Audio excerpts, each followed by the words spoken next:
Le projet, c'est d'engazonner avec du gazon artificiel cet espace de jardin qui fait un peu moins de 15 mètres carrés. Voilà. Donc ça se présente comme ça, le gazon synthétique.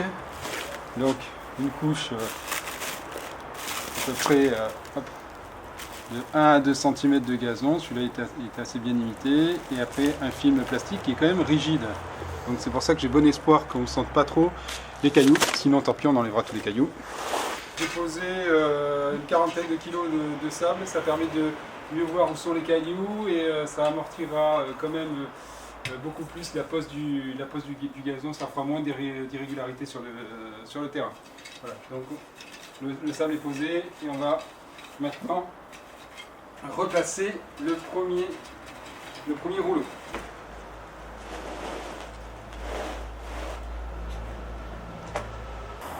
Et le toucher au pied est pas agréable. Alors deux solutions, soit il faut ressoulever la plaque et reniveler jusqu'à ce que ça soit parfait, et encore c'est pas garanti encore que ça passe, soit on va mettre le quartz pour le lester et on verra ensuite l'impression que ça donne au toucher.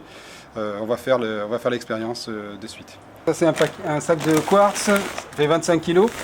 À Leroy Merlin ils sont à 10 € le sac de 25 kg.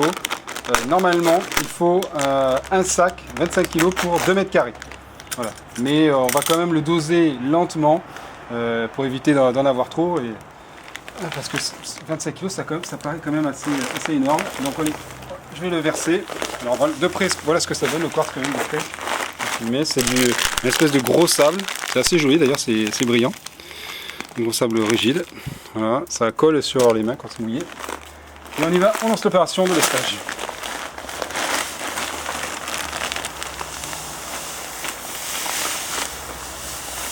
Alors on va le faire en deux parties pour voir la différence. On va s'arrêter à moitié, voilà. À moitié, je relâche.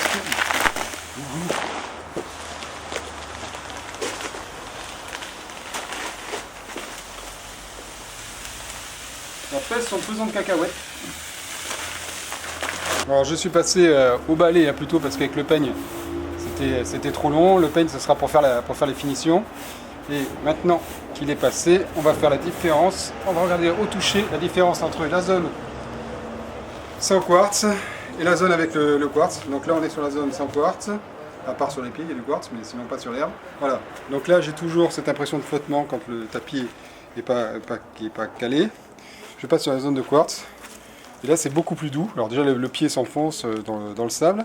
Et puis on n'a plus le... Voilà, là il est lesté. Il y a à peu près, il doit y avoir une quinzaine de kilos là sur ces 2 mètres carrés. Je n'ai même pas mis la totalité du paquet. Il est lesté. Et l'impression est vraiment sympa. Et en plus ce noir qui est entre les herbes donne une impression de terre végétale. Et ça rajoute du réalisme. Donc c'est concluant. Donc je vais faire tout le rouleau en entier, mettre le quartz sur tout le rouleau en entier, sans avoir besoin de le ressoulever pour refaire le niveau avec du sable. Le lestage est suffisant pour faire que le gazon synthétique appuie bien sur la terre.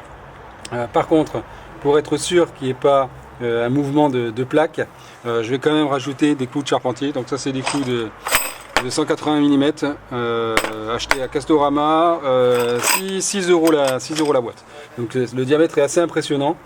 Normalement, voilà, il y a des pré-trous à l'intérieur. Alors je ne sais pas si je vais pouvoir y accéder facilement. Voilà, si, voilà, on les voit. Et donc les pré-trous sont faits et je vais quand même en placer au moins 2 par rouleau pour être sûr de la stabilité du gazon.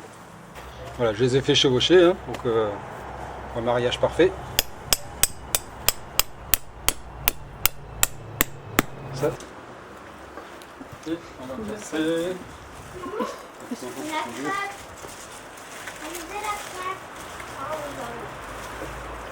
Alors, rassemblons les branches. On va tenter l'opération tout seul, sinon si vous faites aider, c'est pas plus mal.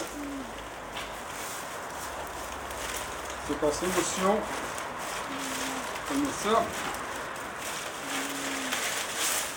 Bon, c'est magnifique. C'est magnifique, rien n'est cassé. Ah, je sais que j'ai pas mis, zut, là.